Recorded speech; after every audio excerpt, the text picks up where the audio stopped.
illallah, Allahu Akbar, Muhammad Rasulullah, Ya Habiballah, আসসালামু আলাইকুম ওয়া রাহমাতুল্লাহি ওয়া বারাকাতুহু। আলহামদুলিল্লাহিল্লাযী কাফা ওয়া সালামুন আলা ইবাদিহিল্লাযীনা ইসতাফা। দর্শক, দেশে প্রবাসে যে যেখানে বসে আপনাদের প্রিয় চ্যানেল এনটিভি দেখছেন, সকল দর্শক ও শ্রোতাদেরকে জানাচ্ছি কোরআনের আলো ইনস্টিটিউট নিবেদিত বরকতময় সাহারি অনুষ্ঠান থেকে অনেক অনেক প্রীতি ও মোবারকবাদ। প্রিয় দর্শক, প্রতিদিনের ন্যায় আজও আমরা হাজির হলাম আপনাদের প্রিয় চ্যানেল এনটিভিতে। দর্শক, গোটা মাস জুড়েই থাকছে আপনাদের জন্য ইসলামের বিভিন্ন গুরুত্বপূর্ণ আলোচনা, কোরআন তেলাওয়াত এবং আপনাদের জন্য থাকছে চমৎকার চমৎকার নাশিদের আয়োজন। দর্শক, চলুন এখন আমরা পবিত্র কোরআনুল কারীম থেকে একটু তেলাওয়াত শুনি এবং শুনব তার সংক্ষিপ্ত তাফসীর। Allahu Akbar,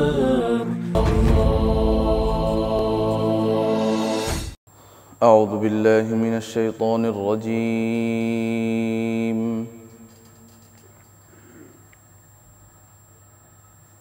بسم الله الرحمن الرحيم.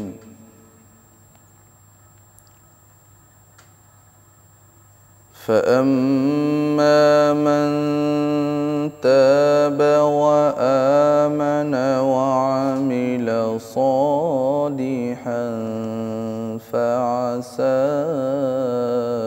أن يكون من المفلحين.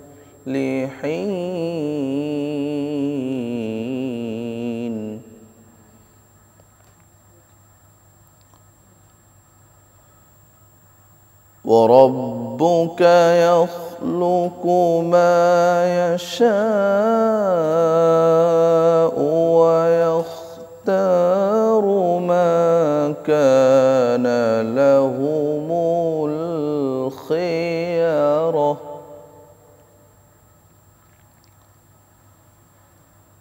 سبحان الله وتعالى عما يشركون.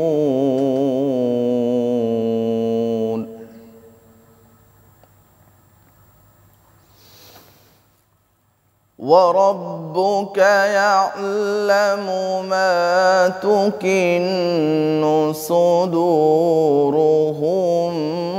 وما يعلنون.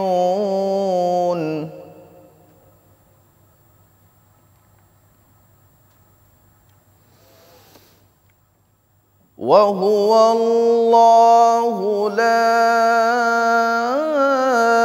إله إلا هو له الحمد في الأولى والآخرة وله الحكم وإليه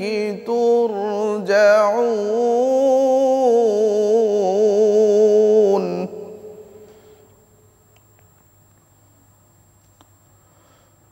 وله الحكم وإليه ترجعون.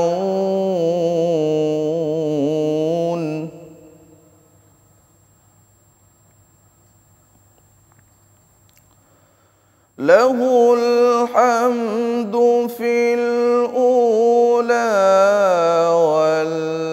والآخرة وله الحكم وإليه ترجعون.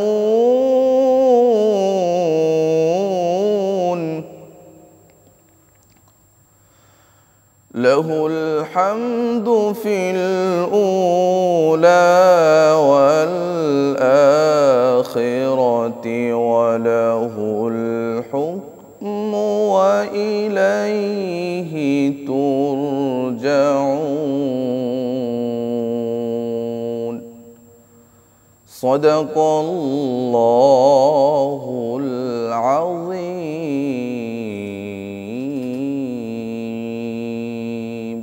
Allahu Akbar, Allah. আসসালামু আলাইকুম ওয়া রাহমাতুল্লাহি ওয়া বারাকাতুহু। আলহামদুলিল্লাহি রাব্বিল আলামিন ওয়াসসালাতু ওয়াসসালামু আলা আশরাফিল আমবিয়াই ওয়াল মুরসালিন ওয়া আলা আলিহি ওয়া আসহাবিহি আজমাইন। সম্মানিত দর্শক শ্রোতা ভাই ও বোনেরা,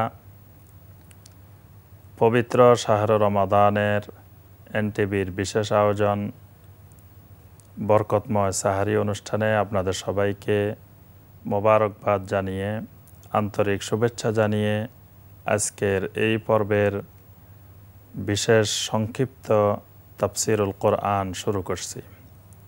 সম্মানিত ভাই ও বোনেরা, আমরা এই বরকতময় সাহারি অনুষ্ঠানে প্রতিদিন একটি পারার উপরে আমরা সংক্ষিপ্ত তাফসির করার চেষ্টা করি। আজকের এই পর্বে আমরা কোরআনে কারিমের ২০তম পারার সংক্ষিপ্ত তাফসির করার চেষ্টা করব ইনশাআল্লাহ। সম্মানিত ভাই ও বোনেরা, এই ২০তম পারার মধ্যে কোরআনে কারিমের কয়েকটি গুরুত্বপূর্ণ সূরা রয়েছে। সূরা নমলের কিছু অংশ এই ২০তম পারায় রয়েছে, সূরা আল কাসাস রয়েছে এবং সূরা আল আনকাবুত এই ২০তম পারার মধ্যে রয়েছে। অর্থাৎ এই ২০তম পারায় ৩টি কোরআনে কারিমের গুরুত্বপূর্ণ সূরা রয়েছে। প্রথম যে সূরাটি সেটি হলো সূরা আন-নামাল। এই সূরাটি মাক্কি সূরা। এই সূরার মধ্যে আল্লাহ রাব্বুল আলামিন বিশাল অংশ জুড়ে শুধু সুলাইমান আলাইহিস সালাম এবং তার যুগের অনেক ঘটনা রাব্বুল আলামিন তুলে ধরেছেন।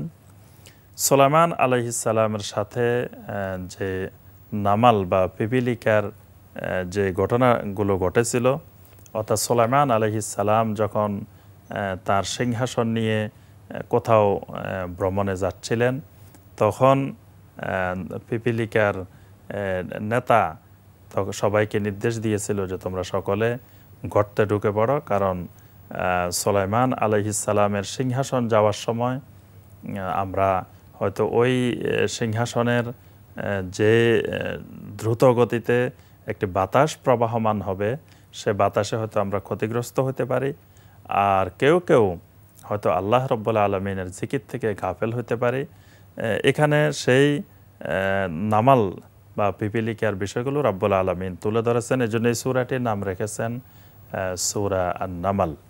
এই সূরার যে অংশটি ২০তম পারার মধ্যে আমরা দেখতে পাই, এই অংশটির মধ্যে আল্লাহ রাব্বুল আলামিন তাওহীদের ব্যাপারে, আল্লাহ রাব্বুল আলামিনের একত্ববাদের অনেকগুলো গুরুত্বপূর্ণ বিষয় রাব্বুল আলামিন এখানে তুলে ধরেছেন। যেমন মুশরিকদের নিকটে যখন প্রশ্ন করা হতো, যে তাদেরকে জিজ্ঞাসা করা হতো আম্মান খালাকাস সামাওয়াতি ওয়াল আরদ, যে আসমান আর জমিনকে কে সৃষ্টি করেছে, ওয়া আনজালা লাকুম মিনাস সামাই মা, আকাশ থেকে কে পানি বর্ষণ করে, কে জমিন থেকে তোমাদের জন্য ফসল উৎপাদন করে, ইলাহুম মা আল্লাহ, এসবের ক্ষেত্রে কি আল্লাহর সাথে আর কোনো মাবুদ আছে? এসব ক্ষেত্রে মক্কার মুশরিক জবাব দিত যে না, একমাত্র আল্লাহ রাব্বুল আলামিনই এগুলো করেন। অর্থাৎ আসমান জমিন সৃষ্টি করেছেন একমাত্র আল্লাহ রাব্বুল আলামিন, আমাদেরকে রিজিক দেন একমাত্র আল্লাহ রাব্বুল আলামিন, জমিন থেকে ফসল উৎপাদন করেন একমাত্র আল্লাহ রাব্বুল আলামিন। অর্থাৎ তাওহীদুর রুবুবিয়্যাত, আল্লাহ রাব্বুল আলামিনের রুবুবিয়্যাতের, আল্লাহর ক্ষমতার যতগুলো বিষয় রয়েছে, এই বিষয়গুলো মক্কার মুশরিকগণ মেনে নিত। কিন্তু আল্লাহ রাব্বুল আলামিন এর সাথে সাথে তাদেরকে দাওয়াত দিলেন, যদি সব কিছুই আল্লাহ রাব্বুল আলামিন তোমাদেরকে দেন, তাহলে ইবাদতের ক্ষেত্রে তোমরা কেন আল্লাহ রাব্বুল আলামিনের সাথে অন্যদেরকে তোমরা শরিক করো, অন্যদেরকে অংশীদার করো? আল্লাহ রাব্বুল আলামিন যেহেতু সব কিছুই দেন, তাহলে ইবাদতও করতে হবে একমাত্র আল্লাহ রাব্বুল আলামিনের। এই বিষয়টি রাব্বুল আলামিন সূরা আন-নামালের মধ্যে তুলে ধরেছেন। এরপরে যে সূরাটি, সেই সূরাটি হলো সূরা আল কাসাস। সূরা আল কাসাস, এই সূরাটি মাক্কি সূরা। কিসসার বহুবচন হলো আল কাসাস। এই সূরার মধ্যে আল্লাহ রাব্বুল আলামিন অনেকগুলো ঘটনা অত্যন্ত সুন্দরভাবে তুলে ধরেছেন। বিশেষ করে এই সূরার অনেকগুলো আয়াতের মধ্যেই আল্লাহ রাব্বুল আলামিন মুসা আলাইহিস সালামের কাসাস, মুসা আলাইহিস সালামের ঘটনাগুলো আল্লাহ রাব্বুল আলামিন তুলে ধরেছেন। মুসা আলাইহিস সালামের জন্ম থেকে শুরু করে ফেরাউনের সাথে তার যেই দাওয়াতের পদ্ধতি, তারপরে তার লালিত পালিত হওয়া, বিভিন্ন রকমের জাদুকরদের সামনে তাকে উপস্থাপন করা, তার মুজিজা প্রদর্শন করা, এই বিষয়গুলো এই সূরা আল কাসাসের মধ্যে উল্লেখ করার কারণে আল্লাহ রাব্বুল আলামিন এই সূরাটির নাম দিয়েছেন সূরা আল কাসাস। এখানে আল্লাহ রাব্বুল আলামিন শুরুতেই, এই সূরা আল কাসাসের শুরুতেই পৃথিবীতে যুগে যুগে ফেরাউনি শক্তি এবং মুসাই শক্তি, এই দুইটি শক্তির বিরোধ কিভাবে চলতো এবং ফেরাউনি শক্তির বৈশিষ্ট্য কী আর মুসাই শক্তির বৈশিষ্ট্য কী, এই বিষয়গুলো আল্লাহ পাক তুলে ধরেছেন। যেমন রাব্বুল আলামিন 4 নম্বর আয়াতে কারিমে বলেন, ইন্না ফিরআউনা আলা ফিল আরদে, ফেরাউন জমিনে স্বৈরাচারী নীতি অবলম্বন করেছিল। অর্থাৎ ফেরাউন জমিনে তাকে নিজেকে একমাত্র ক্ষমতাধর মনে করত, বিশাল শক্তিশালী মনে করত, ক্ষমতার প্রতিদ্বন্দ্বীহীন মনে করত। ওয়াজআলা আহলাহা শিয়ান ইস্তাদঈফু তাইফাতাম মিনহুম, এবং ফেরাউন যে কাজটি করত মানুষকে শাসন করার জন্য তাদের মধ্যে বিভক্তিটি বাড়িয়ে দিত। অর্থাৎ মানুষকে দলে দলে, বিভিন্ন গোত্রে, বিভিন্ন উপগোত্রে, বিভিন্নভাবে মানুষের মধ্যে বিভক্তি বৃদ্ধি করে দিত। এটি আজও পৃথিবীর অনেক জাতি এই কাজটি করে থাকে, যে মানুষের মধ্যে বিভক্তি, অর্থাৎ বিশেষ করে মুসলিমদের মধ্যে বিভক্তি ঘটানোর জন্য তারা বিভিন্নভাবে চেষ্টা করে। আর যত বেশি বিভক্তি হবে তত বেশি তাদেরকে নিয়ন্ত্রণ করা সহজ। এটা ফেরাউনের অন্যতম একটি গুরুত্বপূর্ণ নীতি ছিল। এবং ফেরাউন বিরোধী পক্ষের উপরে, দুর্বল জাতির উপরে ইস্তাদঈফু তাইফাতাম মিনহুম ইউযাব্বিহু আবনাআহুম ওয়া ইস্তাহয়ী নিসাআহুম, ফেরাউন তার বিরোধী পক্ষ যারা ছিল সেই বনী ইসরাইলদের উপরে কঠিন নির্যাতন করত, তাদের পুরুষদেরকে জবাই করে হত্যা করত, তাদের নারীদেরকে জীবিত রাখত। এইভাবে আল্লাহ রাব্বুল আলামিন এখানে ফেরাউনের অনেকগুলো বৈশিষ্ট্য উল্লেখ করেছেন। এরপরে আল্লাহ রাব্বুল আলামিন ঠিক একইভাবে মুসা আলাইহিস সালাম এবং মুসা আলাইহিস সালামের সাথে যে সকল মুমিন, তাদের বৈশিষ্ট্য আল্লাহ রাব্বুল আলামিন উল্লেখ করেছেন। যে ঈমানদারদের বৈশিষ্ট্য হলো তারা সবসময় আল্লাহ রাব্বুল আলামিনের উপরেই তাওয়াক্কুল করে। আল্লাহ সুবহানাহু ওয়া তাআলার উপরে তাওয়াক্কুল করলে রাব্বুল আলামিন তাকে কত রকমের উপকারিতা প্রদান করেন, সেই বিষয়গুলো আল্লাহ পাক তুলে ধরেছেন। যেমন মুসা আলাইহিস সালামের মা আল্লাহ রাব্বুল আলামিনের উপরে তাওয়াক্কুল করেছিলেন। আল্লাহ সুবহানাহু ওয়া তাআলার উপরে তাওয়াক্কুল করেই তিনি ছেলেকে নদীতে ভাসিয়ে দিলেন। আল্লাহ পাকের তাওয়াক্কুলের কারণে এই ছেলে ফেরাউনের রাজ পরিবারে এসে লালিত পালিত হতে লাগলেন। এরপরেই কিছুদিন পরে আবার এই শিশু মুসা আলাইহিস সালামের মায়ের কাছে ফিরে গেলেন। তো মুসা আলাইহিস সালামের মা নিজের ছেলে নিজে লালন পালন করেন, কিন্তু আল্লাহ রাব্বুল আলামিন এমন ব্যবস্থাপনা করে দিলেন যে ফেরাউন প্রতি মাসে মুসা আলাইহিস সালামের মায়ের নিকট টাকা পাঠিয়ে দেন। তো নিজের ছেলে নিজে লালন পালন করেন, এখানে আবার ফেরাউন থেকে প্রতি মাসে টাকাও পান। আল্লাহ রাব্বুল আলামিনের উপরে তাওয়াক্কুল করলে আল্লাহ পাক এইভাবেই মানুষকে ওয়াইয়ারযুকহু মিন হাইথু লা ইয়াহতাসিব, এমন জায়গা থেকে রিজিকের ব্যবস্থা করে দেন যেটি সে কল্পনাও করতে পারে না। এরপরে আল্লাহ রাব্বুল আলামিন তাকে বিভিন্ন বিপদ আপদ থেকে উদ্ধার করেছেন। আল্লাহর উপরে তাওয়াক্কুলের কারণে মিশরের সমস্ত জাদুকর, সকল বিরোধী শক্তি ঐক্যবদ্ধ হয়েও মুসা আলাইহিস সালামের কোনো ক্ষতি করতে পারে নাই। আল্লাহর উপরে তাওয়াক্কুল করে তিনি যখন বের হয়ে গেলেন রাত্রিবেলায়, আল্লাহ পাক সাগরের মধ্যে তার জন্য রাস্তা তৈরি করে দিলেন। এই বিষয়গুলো রাব্বুল আলামিন এই সূরা আল কাসাসের মধ্যে তুলে ধরেছেন। এরপরে যে সূরাটি এই 20তম পারার মধ্যে রয়েছে সেটি হলো সূরা আল আনকাবুত। এই সূরাটি মাক্কি সূরা। আল্লাহ রাসূল সাল্লাল্লাহু আলাইহি ওয়াসাল্লামের উপরে যখন বিপদ আপদ, অত্যাচার, নির্যাতন যখন অতিমাত্রায় বেড়ে গেল, তখন আল্লাহ রাব্বুল আলামিন এই সূরা আল আনকাবুত নাজিল করলেন। এবং এখানে কয়েকটি গুরুত্বপূর্ণ বিষয় রাব্বুল আলামিন মুমিনদেরকে জানিয়ে দিলেন। একটি বিষয় হলো আহাসিবান নাসু আন ইউতরাকু আন ইয়াকুলু আমান্না ওয়া হুম লা ইফতানুন। তারা কি মনে করে যে তারা ঈমান এনেছে এই কথা বললেই তাদেরকে জান্নাত দিয়ে দেওয়া হবে, তাদেরকে ছেড়ে দেওয়া হবে? ওয়া হুম লা ইফতানুন, তাদেরকে কি কোনো পরীক্ষা করা হবে না? অর্থাৎ ঈমান এনেছি এই কথা বললে তাদেরকে অবশ্যই ঈমানের পরীক্ষা দিতে হবে। এজন্য যারা মাক্কি জীবনে মক্কা মুকাররমায় নবী সাল্লাল্লাহু আলাইহি সাল্লামের দাওয়াতে ইসলাম গ্রহণ করেছেন, তাদেরকে রাব্বুল আলামিন বলেন, তোমরা ঈমান এনেছ, এই ঈমানের পরীক্ষা তোমাদেরকে অবশ্যই দিতে হবে। কারণ আমি আল্লাহর সুন্নত, যে আমি যুগে যুগে যত মানুষ ঈমান এনেছিল, ফালা ইয়ালামান্নাল্লাহুল্লাযীনা সাদাকু ওয়া লিয়ালামান্নাল কাযিবিন, আমি প্রত্যেক ঈমানদারকে পরীক্ষা করেছি যে তাদের মধ্যে কারা সত্যবাদী ঈমানের ব্যাপারে এবং কারা ঈমানের ব্যাপারে মিথ্যাবাদী, এই বিষয়গুলো আমি পরীক্ষা করেছি। সুতরাং এই পরীক্ষা তোমাদেরকেও অবশ্যই দিতে হবে। এই বিষয়টি দিয়েই আল্লাহ পাক সূরা আল আনকাবুত নাজিল করেছেন।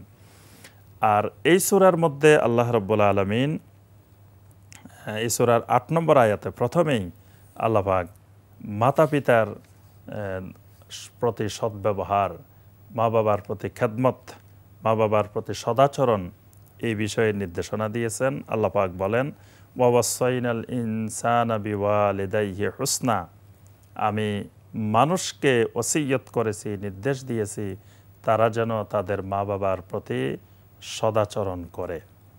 এখানে আল্লাহ রাব্বুল আলামিন একটি গুরুত্বপূর্ণ কথা বলেছেন এইভাবে যে মা বাবার সদাচরণ যারা করে তারা মানুষ, আর যারা মা বাবার প্রতি সদাচরণ করে না তারা মানুষ নয়, তারা অমানুষ।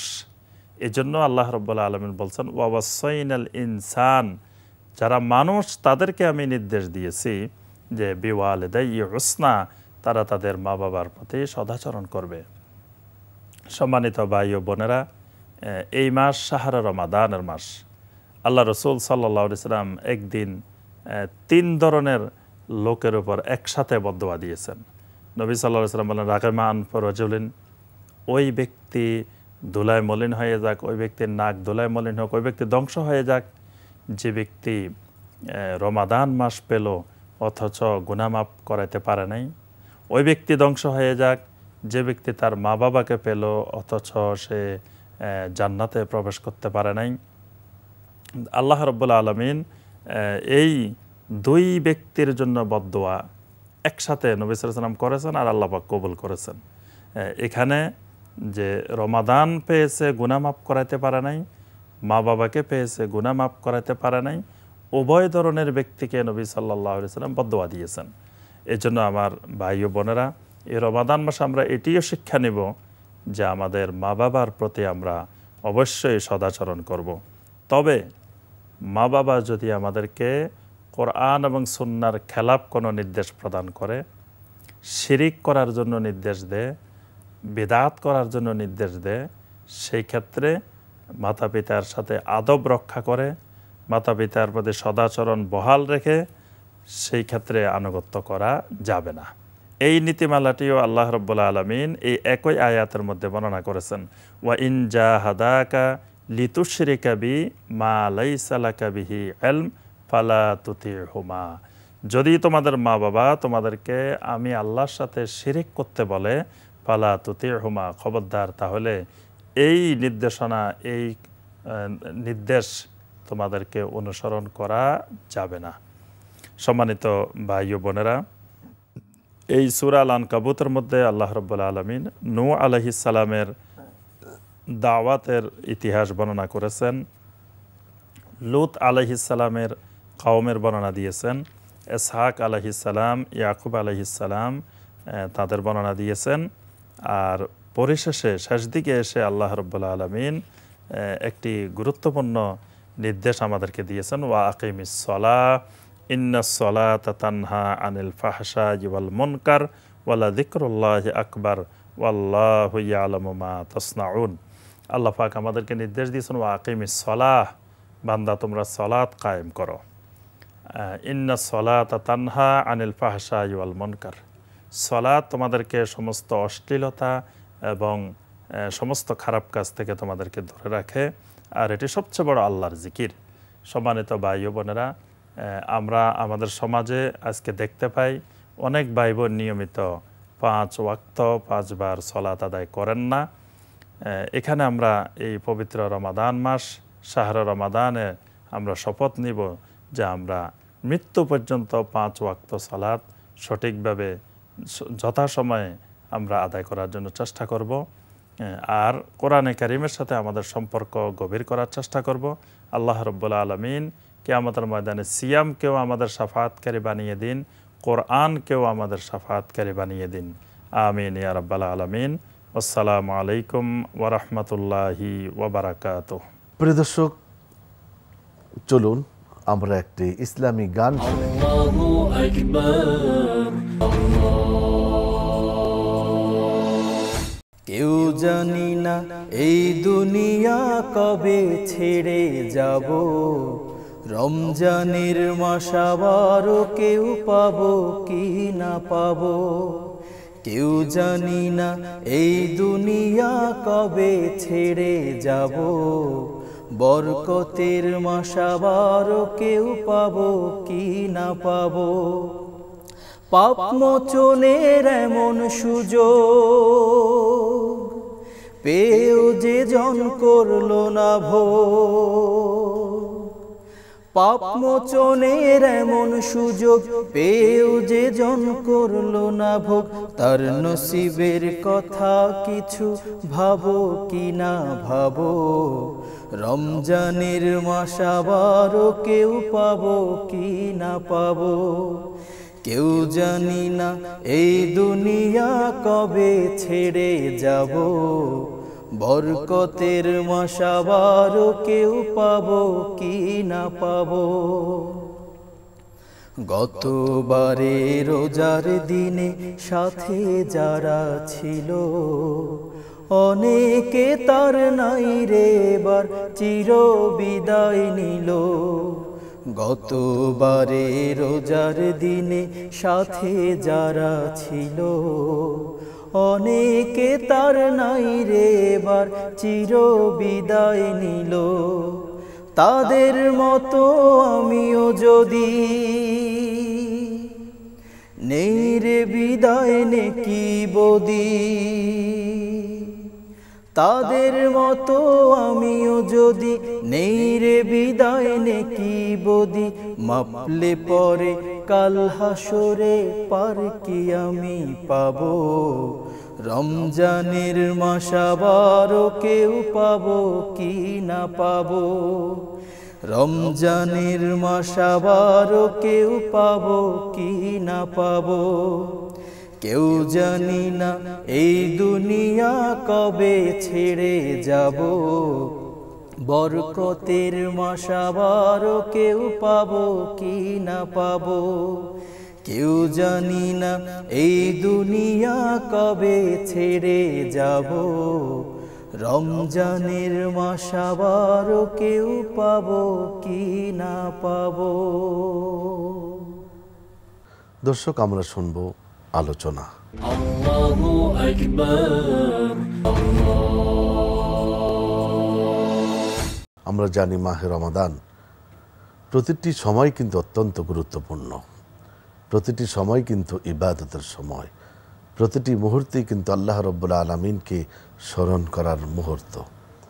আমরা এই মাহে রমাদানের একটি সেকেন্ড, একটি মিনিটও কিন্তু আমরা অবহেলায় অলসভাবে আমরা কাটিয়ে দেব না।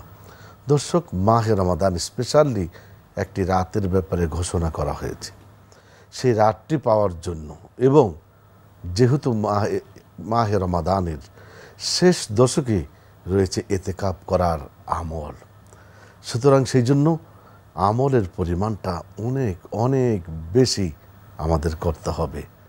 আর কি ধরনের আমল আমরা করতে পারি এই বিষয়ে আমরা আলোচনা করার জন্য আমাদের স্টুডিওতে আমরা আমন্ত্রণ জানিয়েছি বিশিষ্ট ইসলামিক চিন্তাবিদ, Dhaka residential school and college মসজিদের সম্মানিত খতিব জনাব মুফতি মহিউদ্দিন। আসসালামু আলাইকুম ওয়া রাহমাতুল্লাহি ওয়া বারাকাতুহু।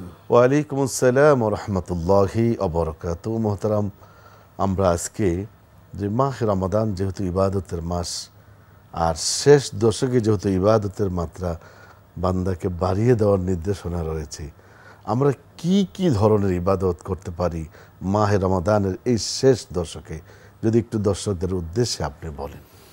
আলহামদুলিল্লাহ, আল্লাহ পাকের দরবারে লাখ শুকরিয়া যে মহান আল্লাহ সুবহানাহু তাআলা এই মাহে রমজানে প্রথম দশক বিদায় দিয়ে মাঝখানে দশক বিদায় দিয়ে শেষ দশকে আমরা আমাদের প্রস্তুতি নিয়ে আল্লাহ তাবারক তাআলার পক্ষ থেকে আমাদের নাজাতের জন্য, মুক্তির জন্য, আল্লাহ তাবারক তাআলা আমাদের আমল বৃদ্ধির জন্য বিশ্বনবী মুহাম্মদ রাসূলুল্লাহ সাল্লাল্লাহু আলাইহি ওয়াসাল্লাম, যিনি উম্মতের দরুদ নবী ছিলেন, যিনি বারবার উম্মতের মুক্তির জন্য আল্লাহ তাবারক তাআলার কাছে প্রার্থনা করেছিলেন এবং নিজে প্র্যাকটিক্যাল আমলের জিন্দেগির মধ্য দিয়ে উম্মতকে শিক্ষা দিয়েছিলেন, সেই মাহে দশক আমরা শেষ দশকে পৌঁছেছি। আর সেই দশকের মধ্যে আপনি উপস্থাপনার মধ্যে বলেছেন যে এই শেষ দশকের মধ্যে ইতিকাফ লুকিয়ে আছে এবং আল্লাহ তাআলা হাজারো মাস থেকে একটি উত্তম মাস, একটি রাত্র দিয়েছেন, সেটা হচ্ছে শবে কদর রজনী। আচ্ছা, তো আসলে আল্লাহ সুবহানাহু তাআলা আমাদেরকে পৃথিবীর মধ্যে সৃষ্টি করেছেন, সৃষ্টির উদ্দেশ্য মহাগ্রন্থ আল কোরআন, যে কোরআন এই মাহে রমজানে নাজিল হয়েছে। তার মধ্যে আল্লাহ তাআলা জানিয়ে দিয়েছেন ওয়ামা খালাকতুল জিন্না ওয়াল ইনসা ইল্লা লিয়াবুদুন, আমি মানুষকে পৃথিবীর মধ্যে জিন জাতিকে সৃষ্টি করেছি, তার উদ্দেশ্য হচ্ছে তারা একমাত্র আল্লাহ তাআলার ইবাদত করার জন্য। আর ইবাদতের জন্য মুখ্য সময় হচ্ছে মাহে রমজান। মাহে রমজানের বান্দার ইবাদত আল্লাহ সুবহানাহু তাআলার কাছে এমনভাবে কবুল হয়, এমনভাবে বান্দা ইবাদতের মধ্য দিয়ে, তওবার মধ্য দিয়ে নিষ্পাপ হয়ে যায়, যেটা আল্লাহ রাসূল সাল্লাল্লাহু আলাইহি ওয়াসাল্লাম বলেছেন সে যেন নিষ্পাপ হয়ে যায়, একটা মাসুম বেগুনাহগার সন্তান হয়ে যায়। তা আসলে আমরা পৃথিবীর মধ্যে গুনাহ করতে করতে জীবনকে শেষ করে ফেললাম।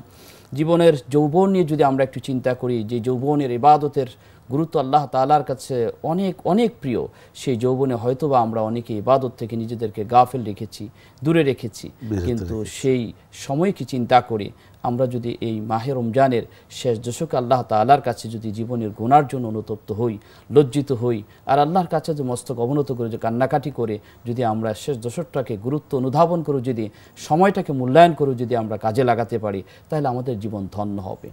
ইতিকাফ রাসূল করিম সাল্লাল্লাহু আলাইহি ওয়াসাল্লাম এত গুরুত্ব দিতেন যে তিনি কখনো ত্যাগ করতেন না।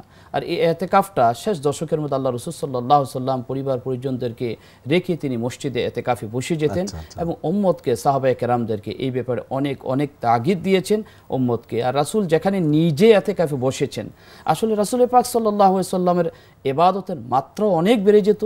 আর রাসূলের ইবাদতের মাত্রা দেখে সাহাবায়ে কেরাম প্রশ্ন করেছিল, ইয়া রাসূলুল্লাহ, আপনি তো বেগুনাহগার, মাসুম, আপনার আগে পরে কোনো গুনাহ নেই, কিন্তু আপনি কেন এত ইবাদত বন্দি করেন? যে ইবাদতের মাত্রার মধ্যে নামাজে যখন তিনি দাঁড়িয়ে যেতেন, রাসূল করিম সাল্লাল্লাহু আলাইহি ওয়াসাল্লামের পা মোবারক ফুলে যেত।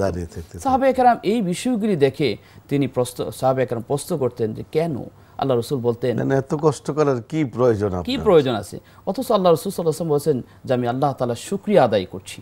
তো আল্লাহ তাআলা রাসূলের কোনো গুনাহ নেই, তিনি শুকরিয়া আদায় করতে যে আমি কি আল্লাহর কৃতজ্ঞ বান্দা হব না? তাই কৃতজ্ঞ বান্দা হইতে যে আল্লাহ রাসূল করেছেন, উম্মতকে শিক্ষা দিয়েছেন। শুধু আল্লাহ রাসূল করেছেন এই নয়, রাসূল করিম সাল্লাল্লাহু আলাইহি ওয়াসাল্লাম তার পরিবার পরিজনকে পর্যন্ত এই মাহে রমজানের শেষ দশকে ইবাদত বন্দেগীর ব্যাপারে নির্দেশ দিয়েছেন। বিশেষ করে আল্লাহ রাসূল সাল্লাল্লাহু আলাইহি ওয়াসাল্লাম ইতিকাফ বসতেন, অর্থাৎ দুনিয়ার সব চিন্তা চেতনা ছেড়ে দিয়ে এক আল্লাহ তাআলার নৈকট্য অর্জনের জন্য মসজিদে ইতিকাফ করতেন। শেষ দশকের ইবাদতের অনেকগুলো ইবাদত রয়েছে, এই ইবাদতের মধ্যে অন্যতম ইবাদত হলো ইতিকাফ করা। এটা পুরুষ মহিলা উভয়ই এই আমলটি করতে পারবে না, করাটা অত্যন্ত জরুরি। পুরুষরা মসজিদে করবে, আর এটা আল্লাহ রাব্বুল আলামিন অথবা বান্দার প্রতি করুণা এবং দয়া দেখিয়ে একটা বিশেষ স্যাক্রিফাইস, একটা সুযোগ করে দিয়েছেন। যদি বান্দাদের মধ্যে অর্থাৎ মহল্লাবাসীর মধ্যে তোমরা যদি কেউ ইতিকাফে বসতে না পারো, তোমাদের পক্ষ থেকে যে কোনো একজন বসলেই হবে। তার মানে এটা আমার মনে হচ্ছে যে আমাদের দলমত নির্বিশেষে সকলেরই এতেকাপে বসা দরকার, আমল করা দরকার। মোহতারাম, আমরা আর কি কি আমল করতে পারি? যে শেষ দশকের মধ্যে আল্লাহ রাসূল সাল্লাল্লাহু আলাইহি ওয়াসাল্লাম তার উম্মতের দরুদ নবী আমরা সকলেই জানি, দরদ ভরা ভালোবাসা নিয়ে আল্লাহ তাআলার কাছে আবেদন করেছিলেন যে পূর্বেকার নবীর একজন উম্মতের ঘটনাকে সামনে রেখে, যে আগেকার একজন নবীর উম্মত যে দিনের বেলা সারাদিন রোজা রাখতেন, উপবাস থাকতেন, তাদের হায়াত বেশি ছিল, তাদের সুযোগ বেশি ছিল, এই জন্য তারা আমল করতেন এবং রোজা রাখতেন, সারাত্র ইবাদত করতেন। আল্লাহ রাসূল সাল্লাল্লাহু আলাইহি ওয়াসাল্লাম চিন্তা করলেন যে আমার উম্মত তো অল্প হায়াত পায়, সেই তুলনায় অনেক কম, তাহলে উম্মতের নাজাতের ব্যবস্থাটা কি হবে? আল্লাহ তাআলা আল্লাহর বন্ধুর এই মনের এই আকুতি বুঝে আল্লাহ তাবারক ওয়া তাআলা এই শেষ দশকের মধ্যে এমন একটা রজনী দিয়েছেন, যে রজনী সম্পর্কে আল্লাহ তাআলা একটি সূরা নাজিল করেছেন, যে সূরার মধ্যে বলা হয়েছে ইন্না আনসালনাহু ফি লাইলাতিল কদর ওয়া মা আদরাকা মা লাইলাতুল কদর খায়রুম মিন আলফি শাহর। যে আমি কোরআনকে কদর রাত্রে নাজিল করেছি। হে নবী, আপনি কি জানেন কদর রজনীটা কি? আল্লাহ তাআলা নিজে আবার কদরের রজনীর গুরুত্ব পৃথিবীর মানুষকে জানিয়ে দিচ্ছেন। এটা হাজার মাস থেকে অনেক অনেক উত্তম। তো এখন হাজারের শব্দটা আসলে কিন্তু এটা নির্দিষ্ট নয়, এটা একটা প্রতীকী শব্দ। কারণ সেই সময়ে আরবের মানুষরা এই হাজার শব্দটাকে অনেক বড় মনে করতেন। এখন তো মিলিয়ন বিলিয়ন ডলার অনেক হিসাব রয়েছে। আসলে এই রাত্রটা হাজার মাস থেকে অনেক উত্তম। অর্থাৎ এই রাত্রে যদি কেউ ইবাদত করে, তাহলে হাজার মাস পৃথিবীর মধ্যে বেঁচে থেকে ইবাদত করলে যে সওয়াব, যে জাযা, যে প্রতিদান আল্লাহ তাবারক ওয়া তাআলার পক্ষ থেকে পাওয়ার যোগ্যতা অর্জন করতে পারত, আর সেটা এই এক রাত্রের মধ্য দিয়ে পাওয়ার যোগ্যতা অর্জন করতে পারে। শুধু উম্মতে মুহাম্মদের উম্মত হিসাবে আমরা ধন্য, এজন্য সৌভাগ্যবান। তাহলে তার মানে আমরা ইতিকাফ করব এবং এই ইতিকাফের মাধ্যমেই ওই রাত্রটাকে আমরা তালাশ করব। এই রাত্রটা তালাশের ব্যাপারে কোন রাত্র এটা তো ফিক্সড করা হয় নাই, কিন্তু আমরা আমাদের চাহিদা অনুযায়ী, আমাদের আগ্রহ অনুযায়ী, ওই রাত্র পাওয়ার যে আগ্রহ অনুযায়ী কিন্তু আল্লাহ রাব্বুল আলামিন আমাদেরকে বরকত দিবেন এবং ওই রাত্রের ফজিলত দিবেন। তার মানে ইবাদতের পরিমাণ, ইবাদতের মাত্রা অধিক পরিমাণে বাড়িয়ে দেওয়া দরকার। যদি ওই সৌভাগ্যবান এবং ওই রাত্রটি মর্যাদাবান, ওই রাত্রটি ইবাদত লাভ করার যদি সৌভাগ্যবান আমি হতে চাই। এখন আল্লাহ রাসূল সাল্লাল্লাহু আলাইহি ওয়াসাল্লাম আল্লাহ তাবারক ওয়া তাআলা রাত্র দিয়েছেন, কিন্তু তারিখটা আল্লাহ তাআলা আল্লাহ রাসূলকে জানিয়েছিলেন। কারণ একটি হাদিস থেকে পাওয়া যায় যে আল্লাহ রাসূল সাল্লাল্লাহু আলাইহি ওয়াসাল্লাম সাহাবায়ে কেরামদেরকে মসজিদ নববীতে এই তারিখ জানানোর জন্য যখন তার হুজরাখানা থেকে বের হয়েছিলেন, এসে দেখলেন যে সাহাবায়ে কেরামরা তারা একটি বিষয় নিয়ে পরস্পর বিতর্ক করতেছিল। বিবাদের কারণে, দ্বন্দ্বের কারণে কিন্তু সেটা আমরা সুসংবাদটা জানা থেকে বঞ্চিত হয়ে গেলাম। তার মানে কি, আমাদের বর্তমান সমাজে বিশেষ করে আমরা যারা আছি আশেপাশে, পাড়া প্রতিবেশী, ফ্রেন্ড সার্কেল, পরিবার পরিজন, আমাদের মধ্যে এই বিবাদ এবং এই যে বিতর্ক, এগুলো আসলে এগুলো মুক্ত আমাদের থাকতে হবে। স্পেশালি রমজানও দেখা গিয়েছে কারণে অকারণে, খুব সামান্যতম কারণে কিন্তু আমরা ঝগড়াঝাটি করি। এটা তো আমার মনে হয় যে করা উচিত নয়। আমাদের খুব সতর্ক থাকা দরকার মাহে রমাদানে। এই জন্য এটাকে প্রশিক্ষণের মাস বলা হলো। আপনি অত্যন্ত চমৎকার বলেছেন যে বিতর্ক বিবাদ না করা। এই ব্যাপারে কিন্তু আল্লাহ রাসূল সাল্লাল্লাহু আলাইহি ওয়াসাল্লাম কিন্তু বলেছেন, কেউ যদি তোমাকে গালি দেয় বা তোমার সাথে ঝগড়া করতে আসে, তোমার উপর উত্তেজিত হয়ে যায়, তুমি শুধু একটি শব্দ বলো, আমি রোজাদার, আমি রোজাদার বলে সব বিতর্ক থেকে নিজেকে স্তব্ধ করে দেওয়ার জন্য আল্লাহ রাসূল সাল্লাল্লাহু আলাইহি ওয়াসাল্লাম এই শিক্ষা দিয়েছেন। আর বিতর্কের বিষয়টা এটা কিন্তু আরেকটা, এখানে একটা ধৈর্য কিন্তু শিক্ষা দিচ্ছি। মাহে রমজান ধৈর্যেরও কিন্তু একটা সবরের মাস। যে তোমার সাথে খারাপ আচরণ করলে, তোমাকে যদি কেউ আঘাতও করে বা তোমাকে যদি অন্যায়ভাবে কেউ যদি তোমাকে টর্চার করে, তুমি শুধু বলে দাও আনা সাইমুন, আমি রোজাদার।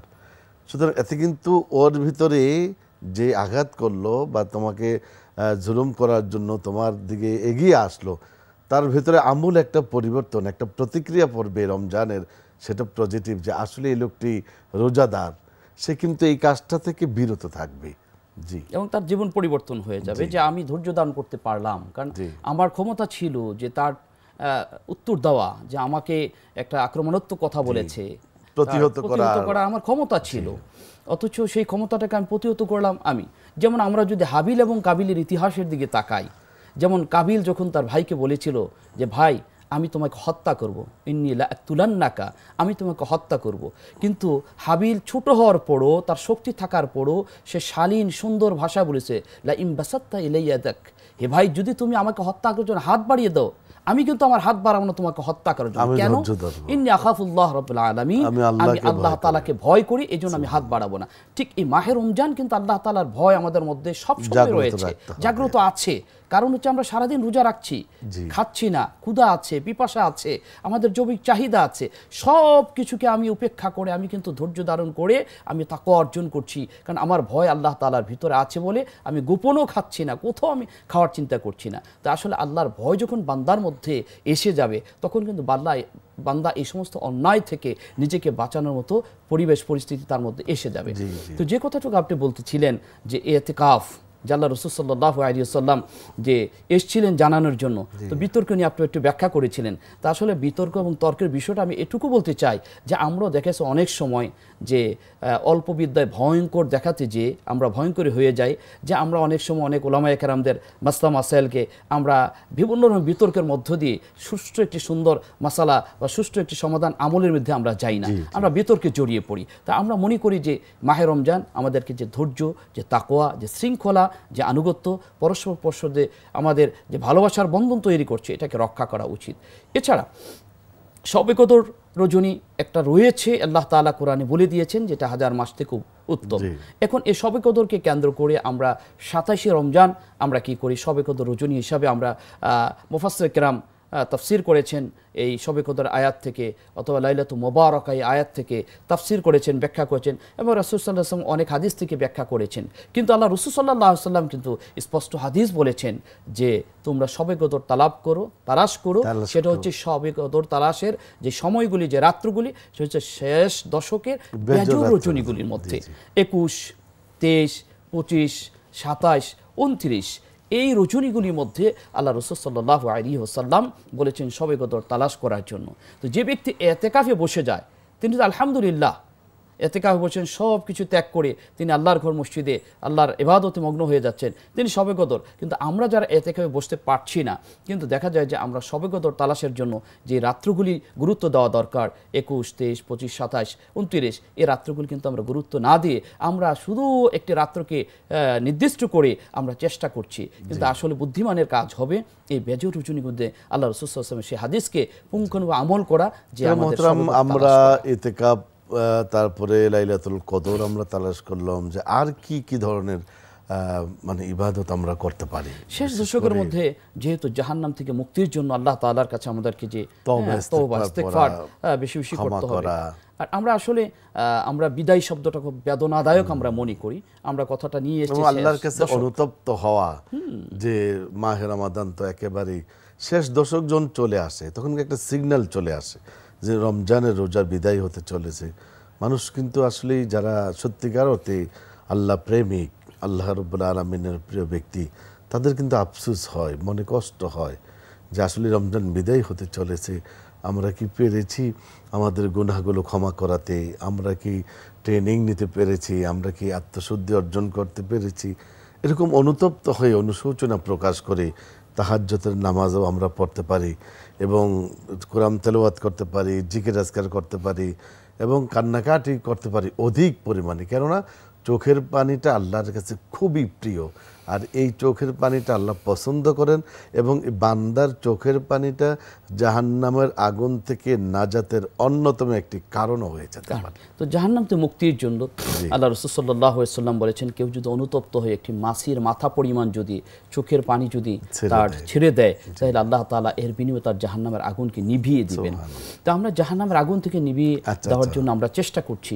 আর শেষ দশক যেহেতু বলেছেন, তো শেষ দশকের আমরা যে বিষয়গুলি আমাদের মাঝে আরো ইবাদতের হিসাবে আল্লাহ রাসূল সাল্লাল্লাহু আলাইহি ওয়াসাল্লাম রেখে দিয়েছেন, যারা আমরা এখনো যাকাত দেইনি, আমরা সেই যাকাতের কাজটা শেষ করতে পারি। যাকাতের সাথে যে আরেকটি বিষয় আছে, আমরা যাকাত দিয়ে থাকলো ফিতরা, সাদাকাতুল ফিতর, যত আমলগুলো রয়েছে, আসলে আমরা এই সময়ের মধ্যে আমলের মাত্রাটা আমরা বাড়িয়ে দিতে পারি। মোহতারাম, আপনাকে অনেক অনেক ধন্যবাদ, মোবারকবাদ, চমৎকার আপনি বলছিলেন।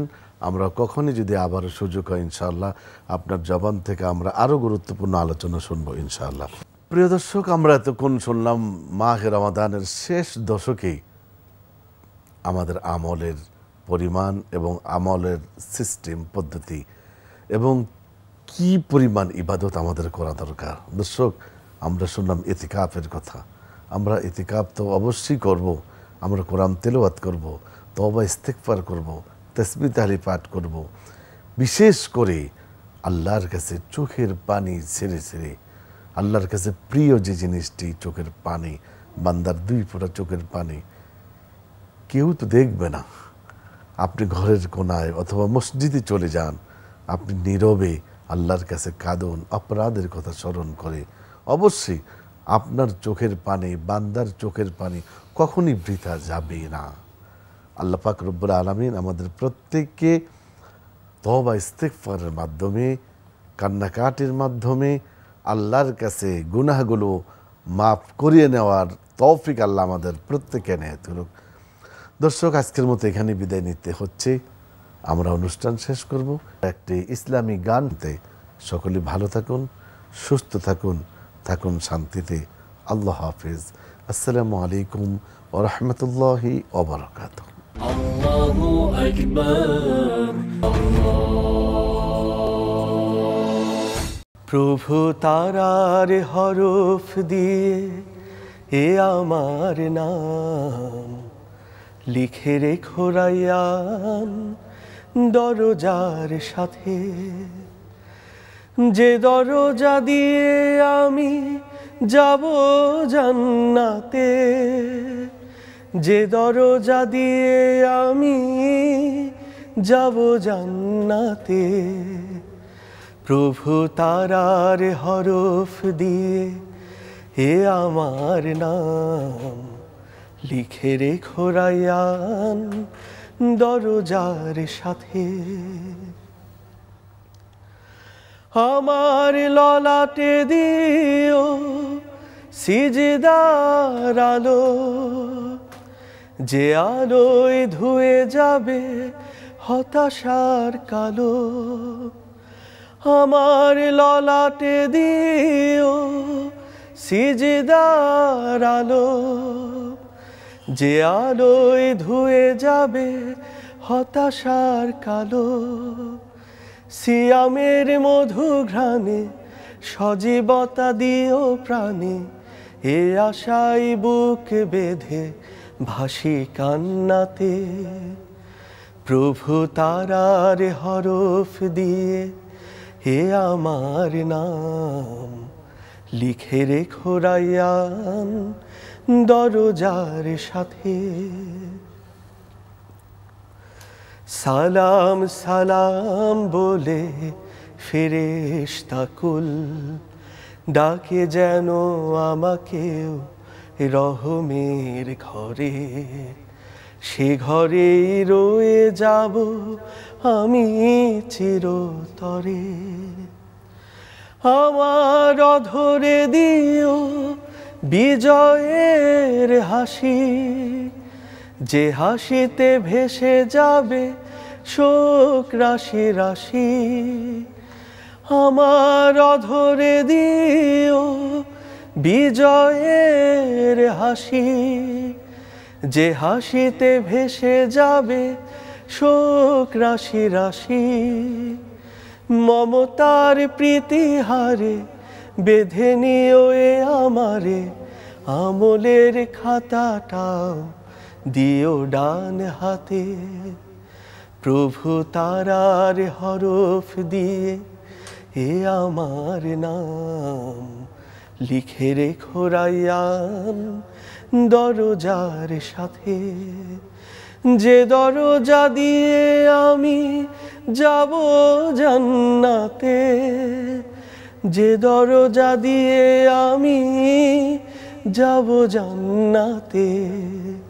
প্রভু তারার হরফ দিয়ে হে আমার নাম লিখে রেখো রায়ান দরজার সাথে। লিখে রেখো রায়ান দরজার সাথে, লিখে রেখো রায়ান দরজার সাথে।